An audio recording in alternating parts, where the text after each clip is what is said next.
Good afternoon, everyone. I'd like to welcome you all here today on behalf of City Club. My name is Jeff Badnock. I'm the Vice Chairman of the Board of Trustees. Our Chair, Dean, is now engaged in fighting, I think, the cold that I'm winning against. Before I ask Dick Daly to introduce our speaker today, since there are so many of you who are newcomers, I'd like to make just a few real brief comments. First of all, about City Club. City Club is a nonpartisan, nonprofit organization whose sole purpose is to sponsor these monthly forums on issues and topics of interest to the community. Our purpose is to bring forth information, examination of ideas and proposals, and an exchange of views in an open, non-threatening atmosphere.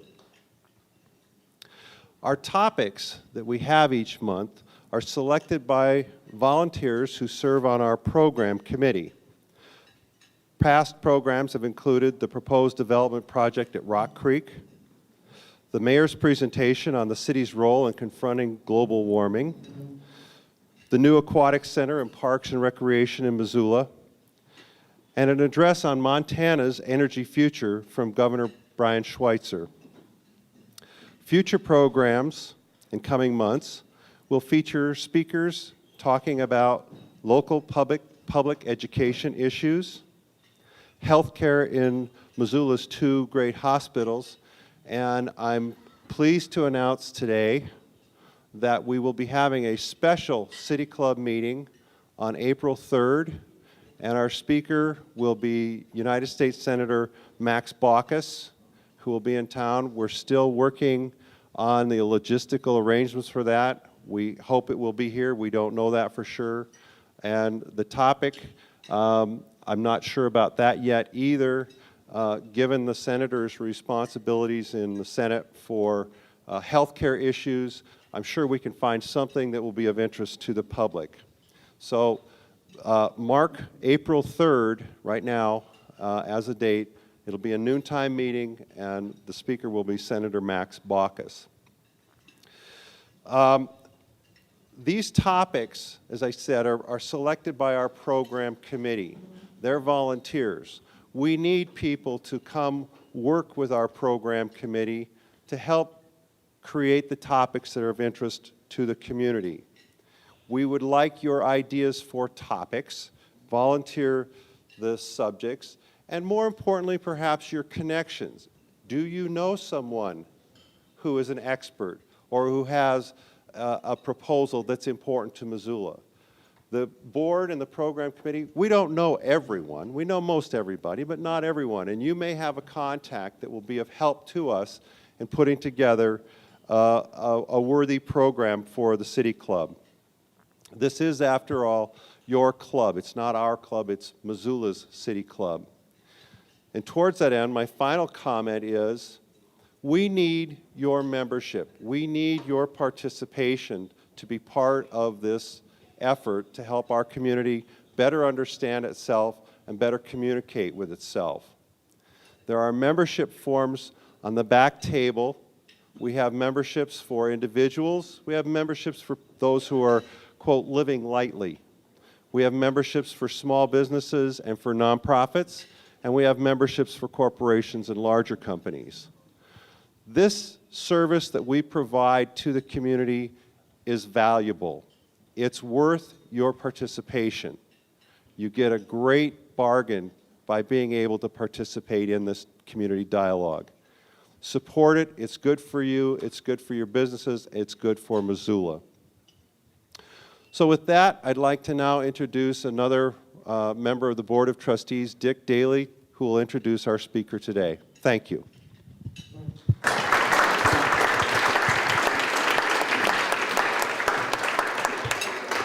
Thanks, Jeff. As Jeff said, it's my privilege today to introduce to you Roger Millar, our new director of the Office of Planning and Grants. Roger comes to us from McCall, Idaho, and he also spent a number of years in Portland, Oregon. You can learn further details about Roger's and his bio if you address your attention to the sheet that's on the table. Rather than take up his speaking time talking about him, you can go ahead and read about him. In talking to Roger a little bit about life in McCall, we got around to the topic of real estate prices, and he reminded me that real estate prices are more like whitefish than they are Missoula in McCall. So he was I think he's glad to be here. He wanted to pay so much for a house. At any rate, without further comment, Roger, the floor is yours.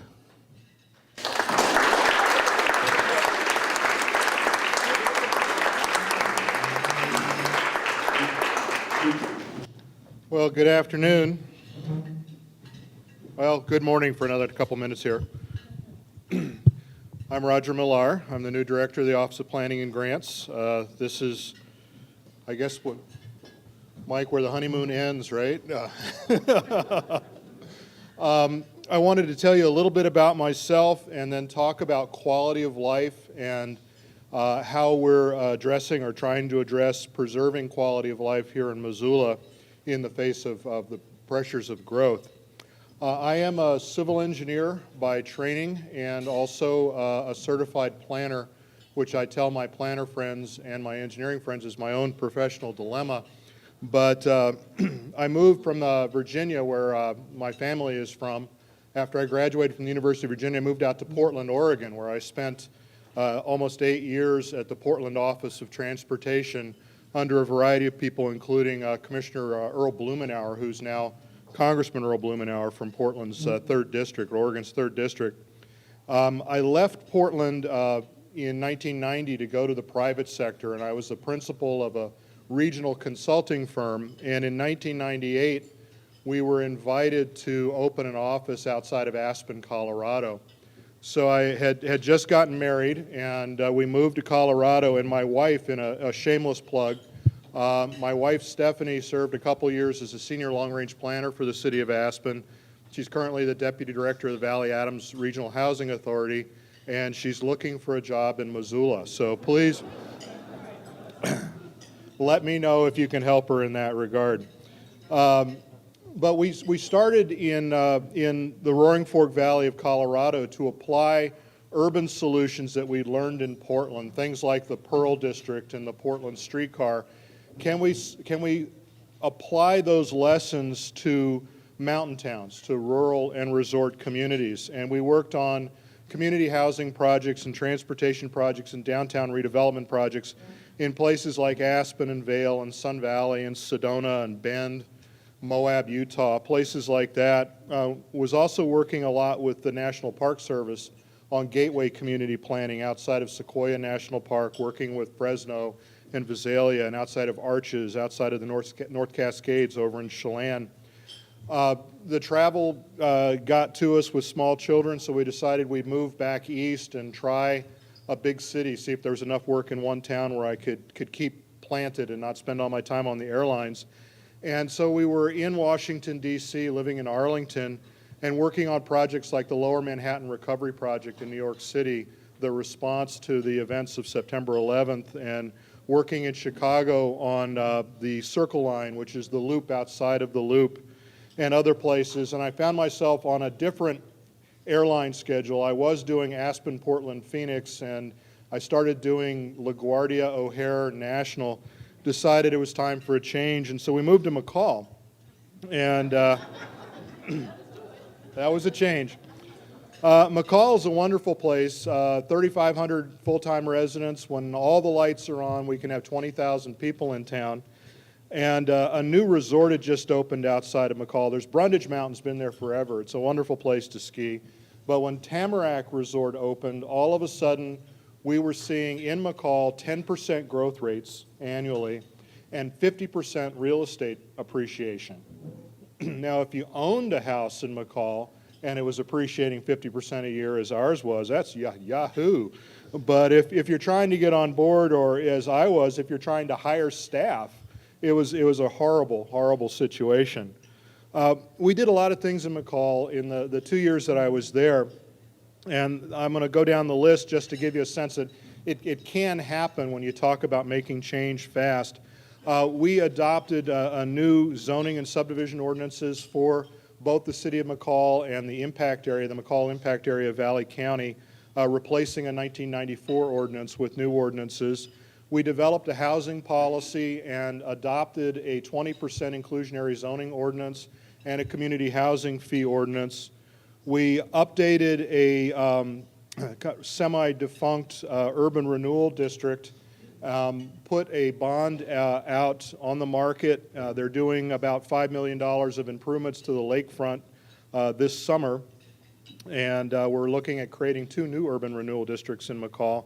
The city was running out of wastewater capacity, so we're on track. The city is on track to developing about a $75 million wastewater treatment plant, and while all of that was going on, we engaged in or embarked on the update of the city and county comprehensive plan and creating the first transportation plan for the community, and put the staff in place to make all of that happen. We were quite happy in McCall, but my daughter read all of the books. She's in the 1st grade. She reads at a 6th grade level, and she ran out of books at the elementary school, and that was posing a problem to us. It's a great place to recreate, but the cultural amenities weren't there, so here we are in Missoula. Quality of life is why my family moved to Missoula, and a lot of people ask, what is quality of life? To a lot of folks, quality of life begins with a paycheck. That was a favorite phrase of a EDC director that I work with in Portland. You know, Roger, quality of life begins with a paycheck. You can have all the rest of this stuff, but if you can't afford it, you don't have quality of life. But, you know, is quality of life a paycheck? Is it the natural environment and the opportunity to get out of town and into the natural environment quickly? Is it the recreational amenities that are available? Is it the character of your neighborhood that means quality of life to you? You've got a place within the community that you really love. Is it access to arts and culture? Is it schools? Is it lifelong learning from preschool all the way to being able to go over to the university, as I've been doing, and attend environmental lectures and see the cool things that are going on there? You know, whatever quality of life is to you, Missoula's got it, and it's not a secret anymore. There are people with all of those things at the top of their agenda, and when they start looking around, this is the kind of place that they're looking to go to. We're in the United States making a transition, as you can tell, to a technology and information-driven economy from resource extraction here in the western United States. All the places that I've worked since I got out of college were resource extraction places. Portland, their economy in the 1980s was based on timber and wheat and fish. And Aspen was an old mining town. Missoula is a resource extraction place, and that transition is happening all over the West. Even where those are still parts of the economy, as they are here, they're not the real key driver that they used to be. You know, Portland was where the financing was, where the transportation was for resource extraction. When I got to Portland, we had 20% unemployment and net out-migration, and Oregon transitioned its economy over the 80s and 90s to an information economy, and it's happening throughout the West. When you look at the advances in technology, when you look at the advances in transportation systems, you can live in a place like Missoula and be anywhere on this planet within a day. You can live in a place like Missoula and ship a package anywhere on the planet within a day. You have as good access to the stock market as somebody in uptown Manhattan. Probably you can get there faster than somebody in uptown Manhattan, but you can certainly access it on the internet. People's mores are changing. They want it all, they want it now. They're not willing to live in the city, and when they want to go skiing, make that a major adventure. But they want it for less. I think that's one of the things that Walmart has brought to us, is everybody wants everything faster and cheaper. It's that faster, cheaper, better kind of feeling that they have. And government is a place where people are expecting and demanding more for less. Values have changed too over the last 100 years. The wilderness was a scary place at the turn of the 20th century. Now the wilderness and the environment, those are places that we embrace. Small cities and neighborhood life, those are things that we embrace as values. And when you look finally at the whole issue of safety, personal safety in large cities, safety as was brought home by the events of September 11th and the like, there are a lot of people that are thinking, if I don't have to be in New York, LA, DC, Chicago, you name it, the places a lot of you folks came from, if I don't have to be there, why am I there? They're having this aha moment all over the country. And that aha moment is followed up by a little internet searching and then a call to a real estate agent. And the next thing you know, you've got a new neighbor. So people are coming here for quality of life. And the thing about an amenity community, which is what Western communities are becoming and what I think Missoula is increasingly becoming, is an amenity community, is people come here because of quality of life. And if we screw it up, they'll leave and they'll take their money with them just as fast. And if they do that, we don't have the resource extraction and all those other things to fall back on. You may have been here when that transition immediately was happening. In Oregon, we called it the Timber Towns issue. When the spotted owl closed down the forest, we had towns that were in dire straits. If Missoula becomes a place that's known as the place that had it and blew it, they're not going to come here, and we're going to have an amenity environment equivalent or amenity economy equivalent of a timber town situation. So what do? How do we preserve our quality of life in the face of all the pressures that are before us? I had the opportunity to we meet quarterly with the City Council and the Board of County Commissioners, my bosses, and we met on the 28th of February and gave them an overview of what the Office of Planning and Grants has been up to, and then we talked about what are the things that they would like to see us do in the coming year. And what I'd like to do is just briefly go through that and then close and give people a chance to come up with questions for me, because I think a lot of you are here for the kind of the stump the chump part of the City Club experience. OPG has been extraordinarily active and engaged in a lot of things. The Crime Victims Advocates Program had over 800 clients in the first 6 months of this year. We're engaged in youth and family. We're engaged in brownfield redevelopment, historic preservation, managing the CDBG and home programs, providing resources for low-income housing, Missoula in Motion, and all the things that the Transportation Planning Division does. We've had, in the last year, a 40% increase in the number of subdivisions that go through the project staff.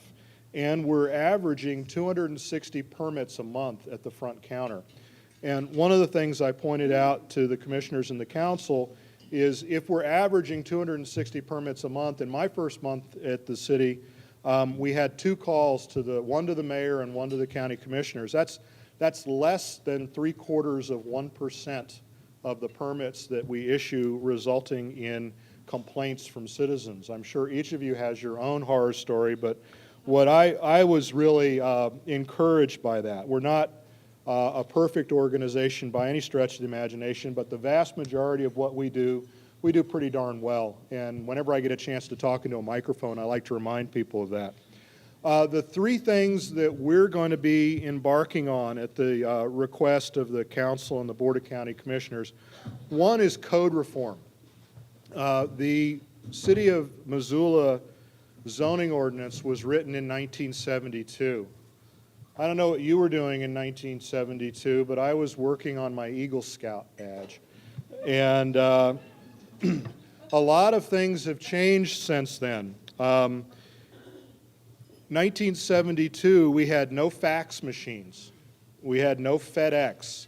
We had no personal computers. We had one phone company. We had no World Wide Web, no cell phones, no DVD, no MRI machines, no iPods, no wireless technology, no digital cameras, no hybrid vehicles.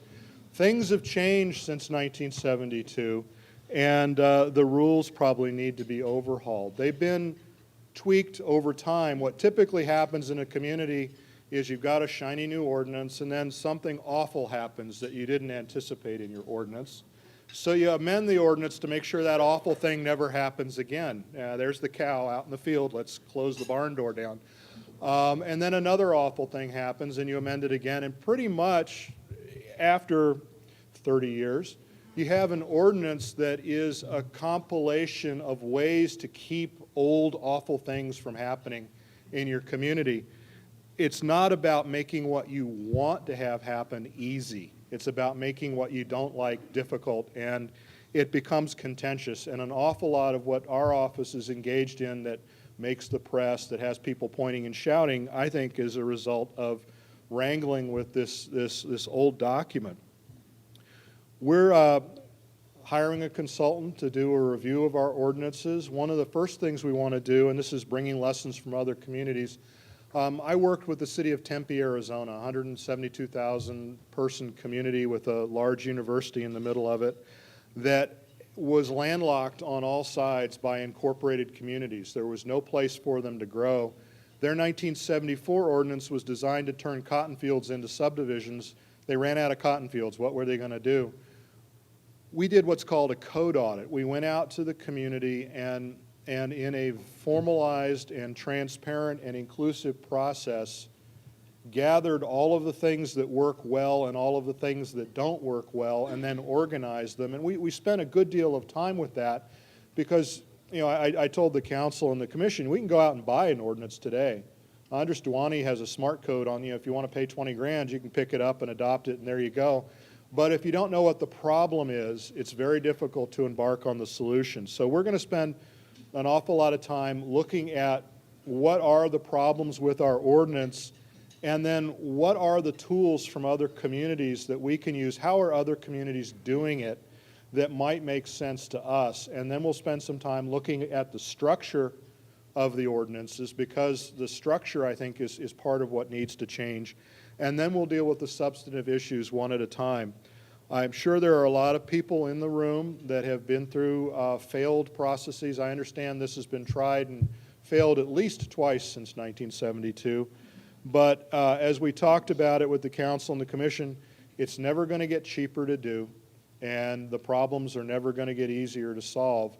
We as a community have to bite this one off and deal with it, because it's this great big sea anchor on our progress towards the community that we want to have.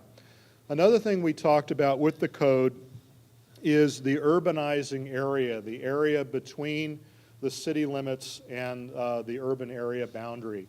The county has a rural initiatives program that's doing a phenomenal job reaching out in rural communities and addressing planning issues in the rural communities.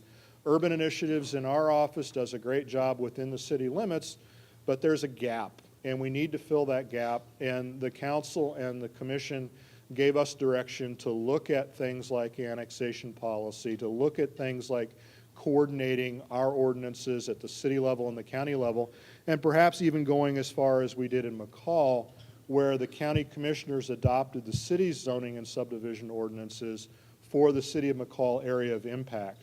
They remained the governing body until property was annexed into the city, but they used the city ordinance to make decisions so that when annexation occurred, regulatorily anyway, it's a fairly seamless thing. I don't know if we can get there here, but it was a good place to be where I was. Transitioning to transportation and transportation planning, one of the definitions of madness is doing the same thing over and over again and trying to get a different result or expecting a different result.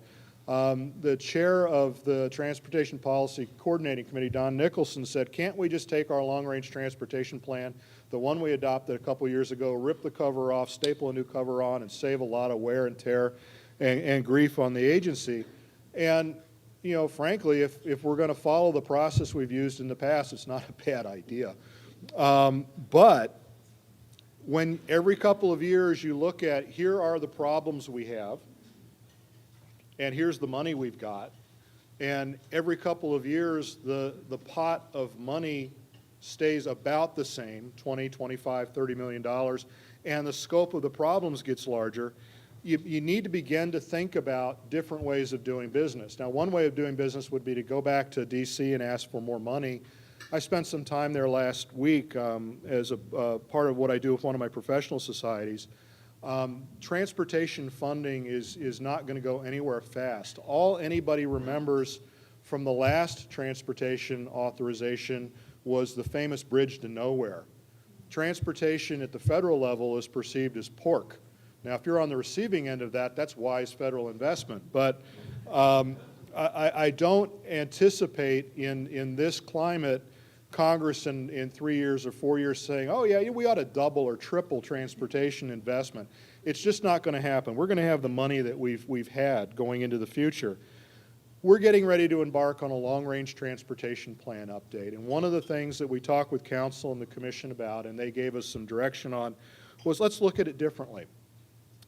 In Portland, the 1,000 Friends of Oregon commissioned a study called LUTRAC, the Land Use, Transportation, and Air Quality Initiative, and what they looked at was different approaches to transportation problems. You know, there's new freeways, the solution, now what's the problem, and you go looking for it. And that was what we were doing in Portland. They approached it and said, if you look at land use and transportation and air quality as equal parts to the puzzle when you're doing your transportation planning, you have a different solution that comes out of it. In Denver, you know, the question was, how are we going to pay for all this transit? They wanted to do transit there. They came up with a fast track program. The city and county of Denver are paying for $20+ billion of light rail investment themselves by going to the voters and having that passed. It took them a long time to get a coherent plan together, but with a coherent plan, we're seeing all over the country people are willing to vote to make local investments in transportation infrastructure. And another thing, one of the real turning points in my professional career, when I got to Aspen, Colorado, the city council back in 1993, they were doing their community plan update, and you know, we feel full. It seems like there's enough cars in town.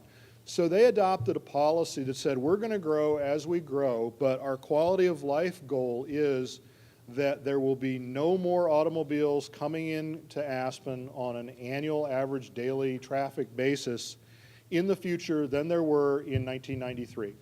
We're drawing the line right there.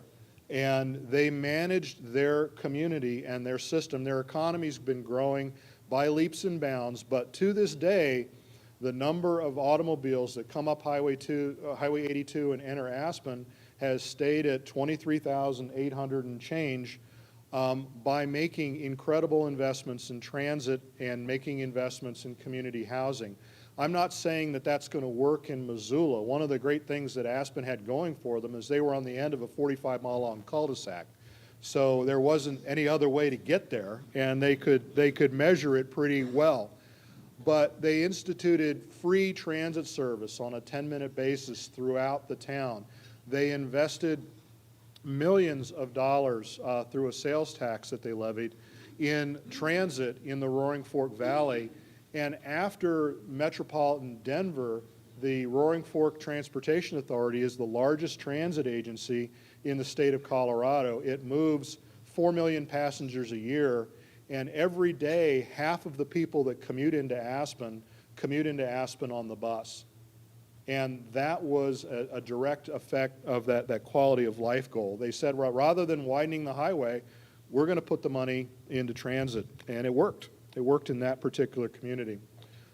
The last thing on my list of the three things that the council and the commission asked us to look for was at housing and affordable housing. You may have seen the impediments to housing, the workshop that the mayor held. It's been on MCAT. A lot of you were there. Mike Barton ended it by saying we need 5,000 units of community housing. We got about 11,000 that are coming in, 11,000 units of new housing, conservatively estimated over the next 20 years. 5,000 of it needs to be community housing. If the median house in Missoula costs $210,000 today, and the median family in Missoula can afford a $180,000 house, that's a $30,000 gap between medians. And if you take that 5,000 units by that $30,000 gap, it's not $100 million, it's a $150 million problem that the community has. In McCall, where I was recently, we had a 650 home problem, but in McCall, the median house was $325,000, and the median income was $49,000, and the gap was $125,000 a unit as opposed to $25,000 a unit. So in our community, we had an $89 million problem we were trying to deal with. It's not unique to Missoula that you have a big housing gap that needs to be filled somehow. There are a lot of tools out there. There is no silver bullet to solving community housing problems. The first thing you have to do is identify who are these people. People traditionally, when you talk about affordable housing in the western United States, they imagine Cabrini Green. If you've ever been to Chicago, Cabrini Green inserted wherever you think it would be least appropriate for it to be inserted in your town. And when we talked about affordable housing in McCall, it was everybody who worked for the city qualified. It was 87% of the people who lived in McCall could not afford to buy a house in McCall if they moved there today. Most of the people who own homes in Missoula today probably couldn't afford to buy it if they're coming in from out of town. So the face of affordable housing is in this room. It's not somebody pushing a grocery cart. I mean, we need to address the very low income. Believe me, we do. But it's a much broader issue, and we need to recognize that as a community. The tools that are out there, grants are a great tool. Going around the West, I haven't seen anybody who's as effective as the city and county of Missoula in terms of applying grant resources to low-income housing. We do a great job, but we can learn from other places. Housing trusts, getting the private sector involved. Jackson has a great housing trust, and every year they shake down the very wealthy in the community, and the very wealthy in the community are very happy to support private investment in community housing. I think housing trusts and looking at philanthropy is a great way to fill part of the gap. Bonding against property taxes, that's a great, positive, happy topic, but you know, if it's that important to us, do we want to go that way? That's part of the conversation we have to have. Aspen has a real estate transfer tax, and Aspen last year did $2 billion in real estate sales. So doing a transfer tax on $2 billion worth of sales, their little housing authority has $140 million in the bank right now from real estate transfer taxes. That's a great tool. We don't have the enabling legislation, so maybe we want to go that way as a community and as a state. Inclusionary zoning is a tool used all over the world for community housing. It doesn't mean changing the density. It doesn't mean changing the character. It means when somebody builds a subdivision, a part of that subdivision is priced so that the people that live in the community can afford to buy it. Linkage fees on building permits is something else that we did in McCall, because every new house and every new business came with it a requirement for a little bit of a firefighter and a little bit of a police officer and a little bit of a school teacher and a little bit of a grocery store worker. And so we put a fee on building permits, like a water fee or a sewer fee, that was collected and applied to solving the problem. We also looked at incentives in McCall. In McCall, when I got there, the maximum density in the downtown, the maximum residential density was 20 dwelling units to the acre. We tripled it to 60 dwelling units to the acre at the same time that we were requiring a 20% inclusionary zoning requirement. So the developer had the 20% hit. At the same time, they had a 3 times increase in density that was allowed on their property. We were able to show them they actually got more market units out of their project than they did before. Other incentives, you can use density, height, speeding up the permit process, waiving fees. There are lots of tools out there that other communities have used that we need to look at as a community. We also need to look at new housing types. in most American communities since World War II, the housing product that's been built has been a single-family detached home. And the question was, how large did you want your yard to be? Was it going to be 5,000 square feet? Was it going to be 5 acres or somewhere in between? We're beginning to see, and what's interesting in the time that I've been here, the really creative alternative forms of housing have been the stuff that the CHODOs, the community housing development organizations, the stuff that the affordable people have been doing has been really cool and really attractive. And are there market equivalents of that co-housing and cooperative stuff and condominiums and things that are appropriate to a percentage of the community? They're not for everybody. Believe me, I strongly believe that where you have places of stability in your community, where you have thriving neighborhoods, where you have balance, where people are happy, why mess with it? But where you have people that are willing to embrace change, give them the tools to have high quality, effective change in their communities. The incentives and the ability to do new types of housing, some of the stuff they did in Martha's Vineyard, some of the stuff they're doing in Minneapolis, we ought to take advantage of that as a community. So in terms of next steps, I think there is a general acknowledgement of the need for action. We need to confirm that as a community, and what we're doing with our work plan for the coming fiscal year is sharpening our response to the direction that the council and the Board of County Commissioners gave us.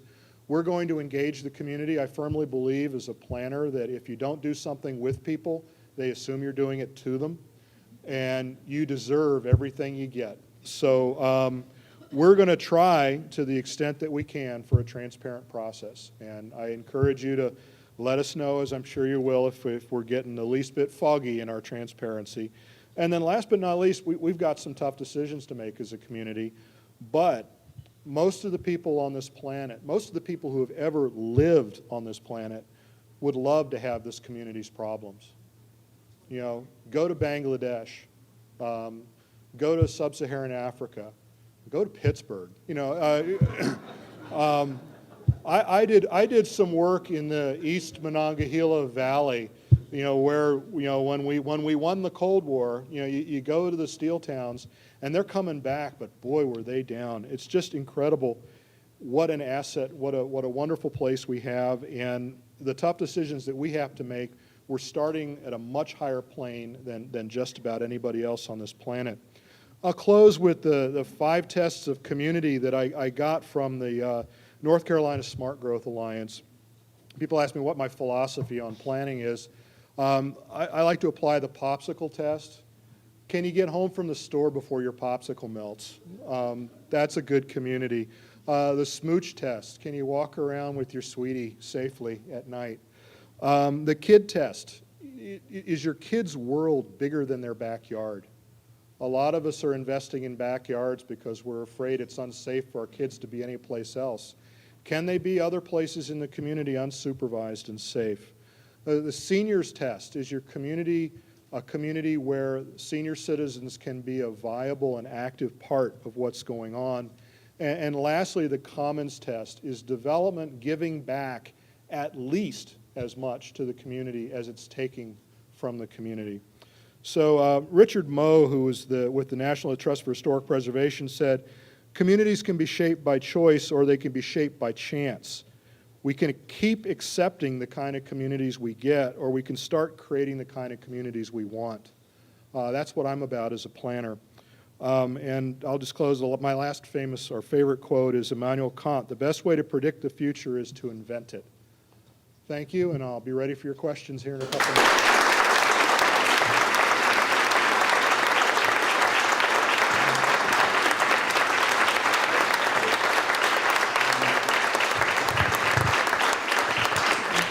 Thank you, Roger, and we'll compliment the elected and appointed officials in Missoula who brought Roger to us. I think this is portending good things for us.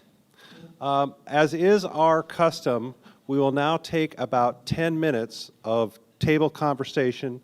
What you've heard from this presentation today, we'd like each table to generate one question to ask Roger, and we'll go around the room and get your questions that way with the microphone. Your first chore is to pick the person at your table who will be the designated asker of questions. So pick somebody, talk about what you heard today, and distill a question that you would like to ask Roger. And those of you who are sitting in your seats over there, please do the same. See rail fitting into solving some of Missoula's transportation problems? Okay, the question. Okay. Where do I see rail fitting? I have worked on maybe $10 billion worth of rail projects around the country over time. I'm an advocate for public transportation and mass transportation. I think you have to look at public transportation and its role before you look at the specific mode of public transportation. And the other thing you have to look at is just what can you afford. The nature of it, I spent 3 years in the Roaring Fork Valley where we owned a rail line from Glenwood Springs to Aspen. We owned it. And we got into the federal gloppity-glop machine, and after spending $3 million of our money, the FTA said, you guys are a great candidate for bus rapid transit. We're not going to invest any federal dollars in your rail project. So that's a negative example. A happy example, I was the project manager for the Portland streetcar in Portland, and we decided to build a 100% locally funded rail mass transit system in the downtown, and we were able to get a combination of resources together, and we were able to kind of beat the consulting community down to an affordable product. One of the things that happens when you have a big purse is you get a big project, and we built the Portland streetcar. It was $12 million a mile, which seems like an awful lot, but the West Side Light Rail in Portland was about $70 million per mile.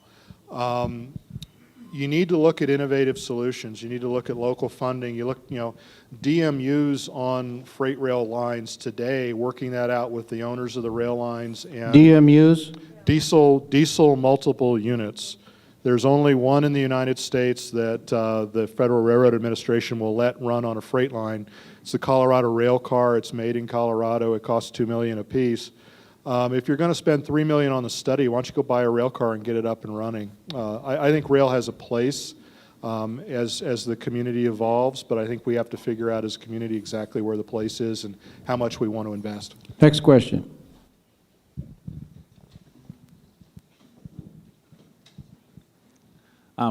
We had a lot of different questions at our table, but I think one thing that was constant was trying to figure out how the Bitterroot Valley and the area south of Missoula, and then even going forward, maybe Mineral County, how do they fit into the planning picture for the city of Missoula, in your mind?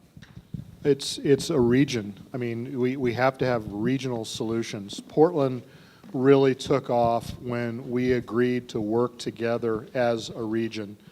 Salt Lake City really took off when they agreed to work together as a region. If you've seen the Envision Utah project, or if you haven't heard of the Envision Utah project, Google it and check it out. It's the whole Wasatch Front. They looked at it as a region, and they were able to solve some problems. Our economies are linked. Our quality of life is linked. Everything that I've been getting from the folks that I work for is that we are a part of a region, and we're going to actively engage the region. Next question. Hi, we're wondering what the structure for the forum of the open, transparent discussions on zoning change and functional. What the format will be? Yeah, how the public will be involved, how we can come and speak and let you become aware of problems that we know about. Sure. The question was, what's the format going to be for engaging the public in a transparent process as we change our zoning and subdivision ordinance? We need to take the consultant contract to the City Council and get that adopted. Part of that scope of work will be looking at public involvement. Things I've done in the past, the charrette process is a great way to engage the public. The focus group process is a great way to engage the public. A steering committee that acts as a sounding board a lot of times when a committee is formed, everybody, well, we're going to form a committee and they're going to vote to send the plan forward. I think a place for ideas to be bounced around without it necessarily being a decision-making body. You've got decision-making bodies, but a steering committee that can be a sounding board is an effective way to do it. Web-based technologies are out there, open houses are out there, and one of the things I've realized as a planner is that we can have events, but people aren't going to come to our events. The usual suspects will. We call them the usual suspects. In the planning profession, that's something that is not unique to Missoula, believe me. But when you have an event in any city in the country, the usual suspects show up. What you need to do as planners to make your process transparent is go to their event. Come to the city club, go to the neighborhood association meeting, go to the Elks, go to the League of Women Voters. You need to reach out to organizations that are active in the community, that are places where people who normally wouldn't go to a zoning meeting would show up. So we're going to have a variety of techniques.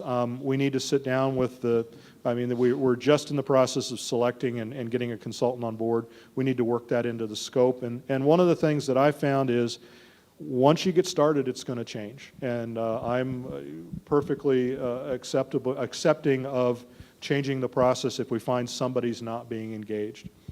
I'll throw one in right there since you just mentioned once things get started. Can you give us the short version of what happened in Seattle? They voted to build a rail system, they started it, and then they unvoted it? Oh, the monorail? Well, they are building a light rail system after 4 tries. There was a positive vote, and there was a positive vote because everybody thought it was going to be a negative vote. Nobody put any money into it. So there was a positive vote. They voted, a cab driver put a ballot measure on for the monorail and actually created a monorail authority, and eventually it ground to a halt. Seattle's an interesting place to do business, but they are actually moving forward with light rail. Okay, new question. Our question is, in a developing community, how do we balance private property rights and the good of the community and keep the process civil? That's and the question was, I hear your wife's looking for a job. What's her email address? Now, I own private property. I'm a strong advocate in private property rights, but I honestly don't believe that the fact that you submit an application to a city or a county makes your property rights any more important than anybody else's property rights. I don't see applicants as OPG's client. I see applicants as OPG's partners in development. They're the private side of it, we're the public side of it. Our clients are the community at large. What we have to do in respecting private property rights is understand that property has value in the context of the community that it's in. And anybody that doesn't believe that, I've got some land down by that nuclear waste repository in Nevada that I'd trade you acre for Missoula land.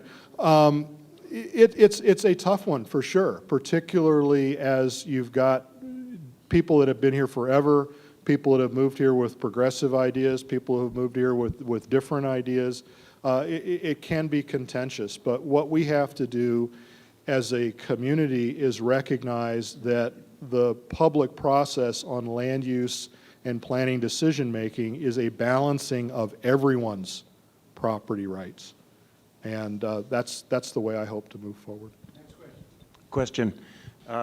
We were interested in, you're talking about one of the tools for solving affordable housing are new types of housing. Could you elaborate on, just list a few? List a few. Cooperative housing for seniors, co-housing where different families share kitchen and living facilities with kitchen and dining facilities with separate living facilities. There's a thing called a beta community that's kind of the buzz where a group will get together and rather than a developer developing a condominium project and then looking for people to buy the condos from him or her, a group of people looking to live in a community, in a small community, in a building or a neighborhood or whatever, will get together and be the client, be the developer, and develop their own space with help from professionals. It's a different way of doing business, but rather than building the product and looking for the residents, you find the residents that have a commonality of interest, and then they work together to create the community they want to live in. Well, I was worried because we had two questions, but one of them you addressed earlier about public involvement in the process. The other question that we came up with was, obviously a lot of things you talk about of happening in the near future cost money, and you alluded to some of the ways to fund those. Montanans have a seemingly long history of being proud about low taxes and a little resistance to some of those funding techniques. I wonder if you could address whether you think this is the right time that the citizenry of Montana will be willing to come along with those funding sources, and what kind of a hurdle you think that is. Well, funding is an issue anywhere. I haven't met anybody anywhere that I've lived who was all for paying more taxes. It's not a popular topic. What you have to have in the community is agreement that there is something important enough that we're willing to tax ourselves to make it happen. In terms of the timing, I was when I moved to Portland in 1982, double-digit unemployment, net out-migration, the entire conversation was about jobs and creating jobs and what'll it take to create jobs. We're at historic lows for unemployment. We're at our property values are going up at a reasonable level. The recent Realtors report that came out, great report, but it showed one of the comments that I thought was great was we didn't overbuild, so we're not in the tank like a lot of other communities. And when you're looking to buy a house, housing prices are a terrible thing. But if you own a house and that's your nest egg, seeing a steady increase in that value is a positive thing. I think we're at a relatively good place as a state, as a society, in that the economy is kicking along. We've got a lot of good things going. But even in the best of times, people will only spend money if we come to them with a plan that makes sense. And people will only spend money if they see the private sector participating as well. The public-private partnership we did with the Portland Streetcar Project, the property owners along that alignment paid 20% of the cost of the project of the capital through a local improvement district. And we were able to take that commitment from the private sector to the council, and we actually raised parking rates. Sensitive subject around here. We raised parking rates to bond the rest of the construction. It was a public-private partnership. The people that invested the $10 million in the local improvement district, there's been over $2 billion in real estate development along that light rail alignment. They got their money's worth out of it. They saw it made sense. If we can convince people it makes sense, they'll open their checkbooks. Would you see a community impact study done before as the embarking on new code development is being useful? For example, a social psychologist or a environmental psychologist, because there is information about community impact. I think the question was, would a community impact fee study be a good start to a code rewrite? I don't know. I don't know. I think we can take lots of input. What we want to do is go out, most of the folks who deal with the code on a regular basis, whether they live in neighborhoods and they've been using the code or trying to use the code to preserve the stable character of the neighborhood that they have, or whether they're developers who have been working with the code, or whether they're staff, or whether whoever, going to them and finding out what their problems are with the ordinances and how they would like to see our ordinances fit their vision is where I think our first step's going to be. But I'll certainly take that idea back and see if we can't work it into the mix. Who's next?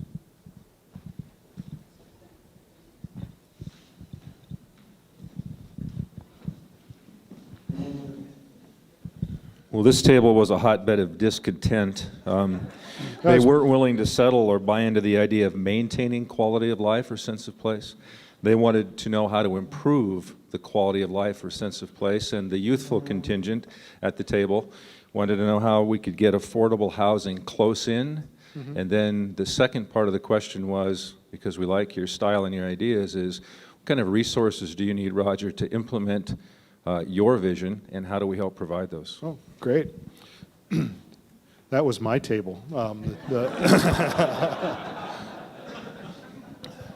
In enhancing the quality of life, that's a great point. We, as I said before, shouldn't settle for what you've got now, knowing what you've got now is better than what most people have. Don't settle for it.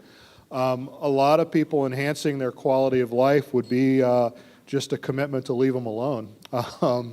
For other folks enhancing their quality of life, the idea of more housing in closer. When we did the River District project in Portland, one of the most fractious projects I saw in my experience in Portland was when one of the commissioners tried to change the ordinances to allow infill and redevelopment in stable existing neighborhoods. It just blew up. The Pearl District in Portland, if you heard about the Pearl and the River District and all that, I was the project manager for that development plan. That was a 200-acre underutilized old Burlington Northern rail yard and old obsolete warehouses, and it was a mess. It was Skid Row.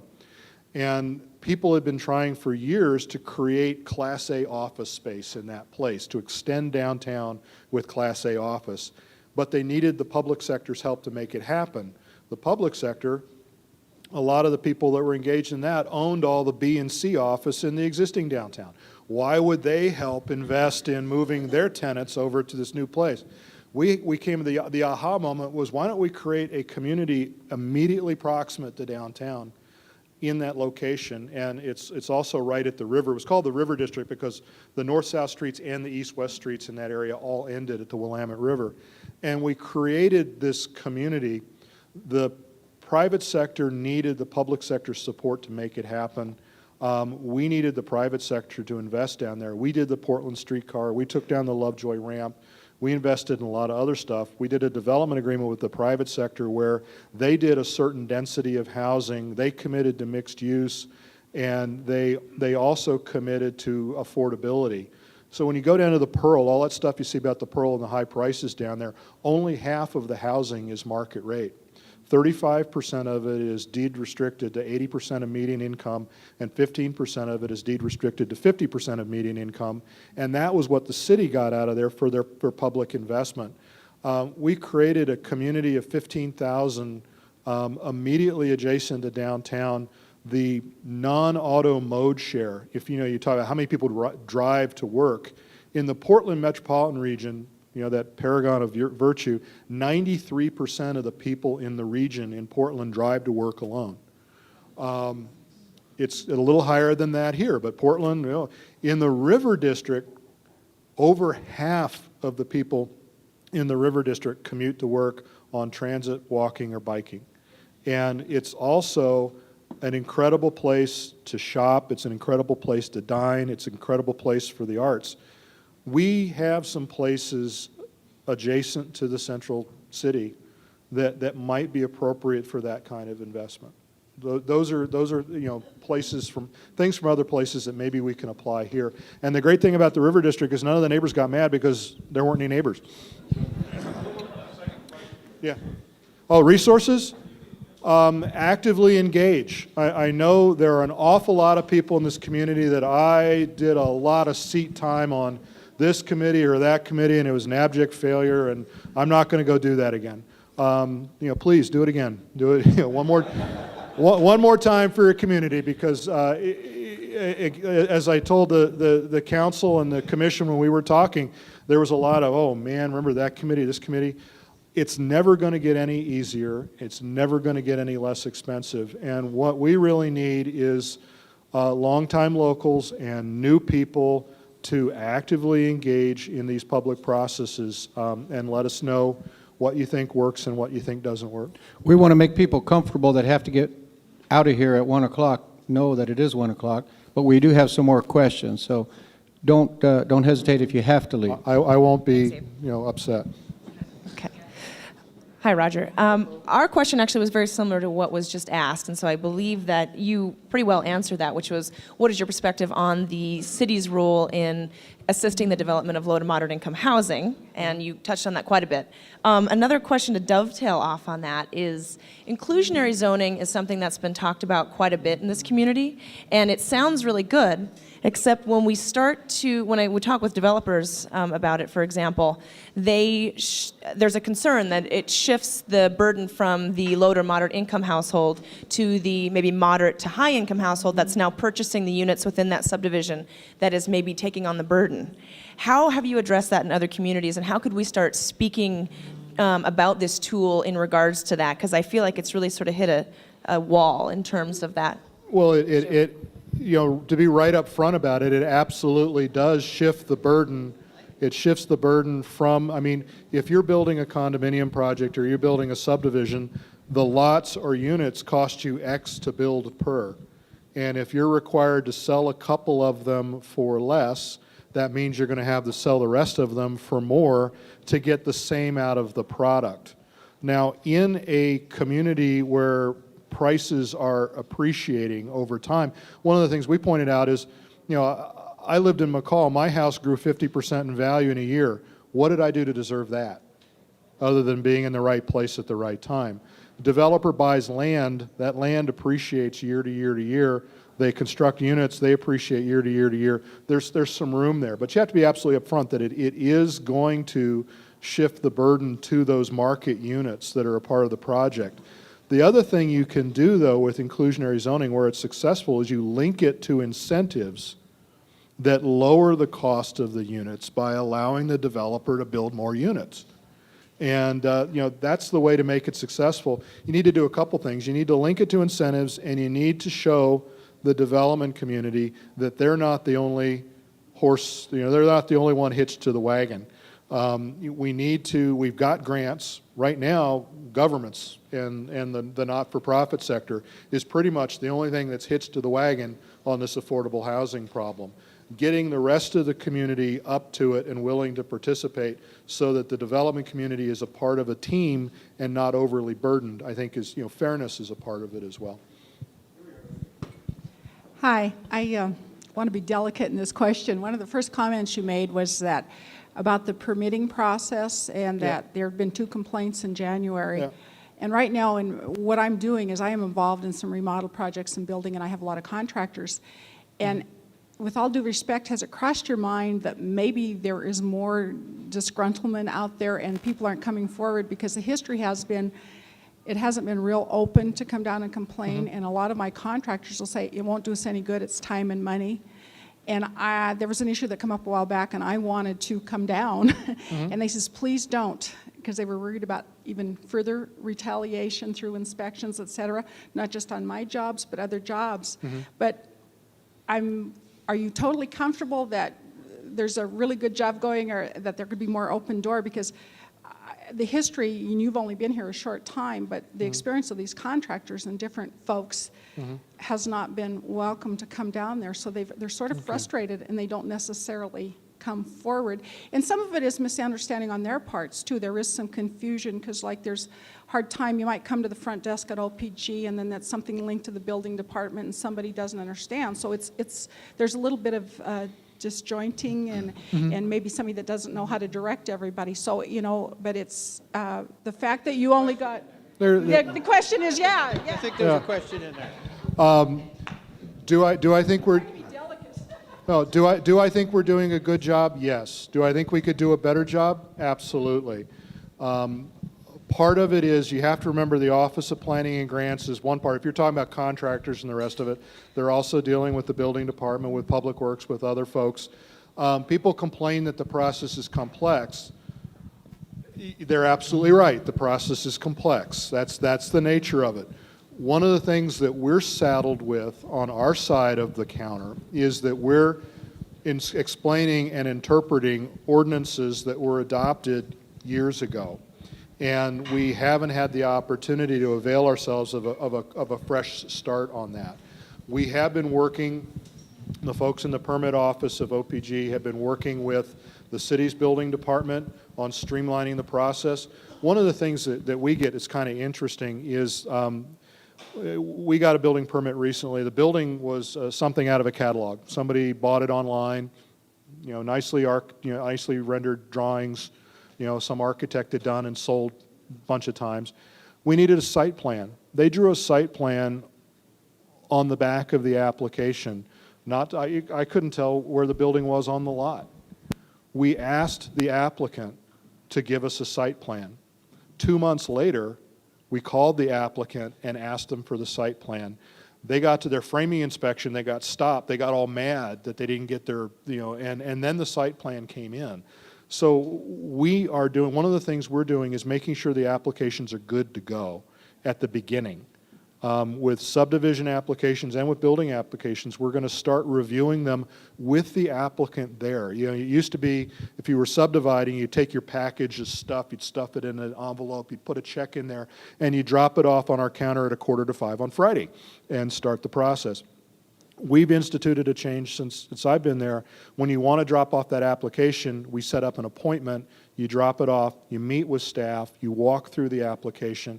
We're working with the building department at the city level to do the same kind of thing on building permits so that we all have knowledge that there's good information there, or if there's something missing up front, that it gets put into the pile.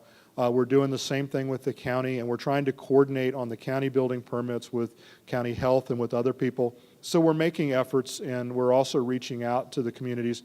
When we get into the to the communities building, the contracting community and the like, when we get into that zoning ordinance and subdivision ordinance rewrite, part of the focus group discussion will definitely be with those communities about how we can do things better. Is there one more question out there? Here we go. Hi, Roger. Kent Watson. We met at Design Review Board last month. We're really glad to have you on board. And since the crowd is thinned a bit, I don't mind asking a more personal kind of question.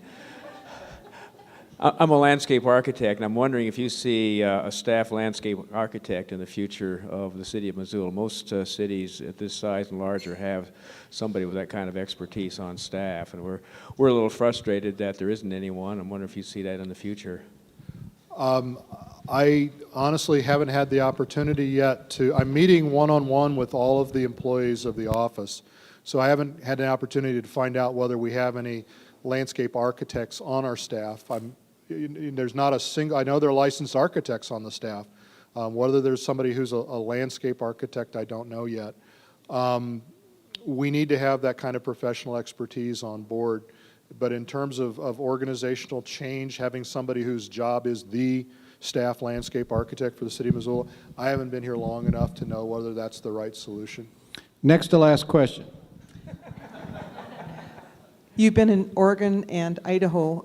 Do you see much of a difference between how your hands are tied between the state rules?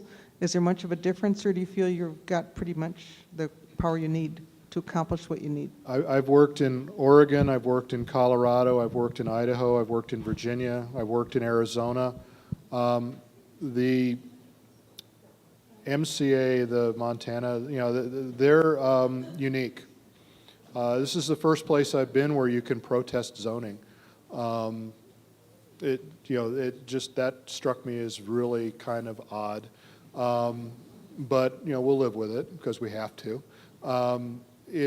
The great progressive state of Idaho, where I lived before I came here, pretty much enabled planning and zoning at the local level and left it up to the locals to figure out the specifics of it for their communities, because they recognize that McCall is different from Twin Falls, is different from Arco, is different from Boise. Here, I get the sense that it's kind of one size fits all, and if you don't like what the community's doing to you, you go to Helena and get it fixed. And I think a lot like our ordinance, the code is a compendium of how to keep the last nasty thing from happening again. Was that the next to last question? Is there one more? I guess that's it. Thank you. Thanks very much, Roger, for being here today. Thank you all for coming. If you'd like to become a member of City Club, the applications are on the table on your way out. Please pick one up and join us.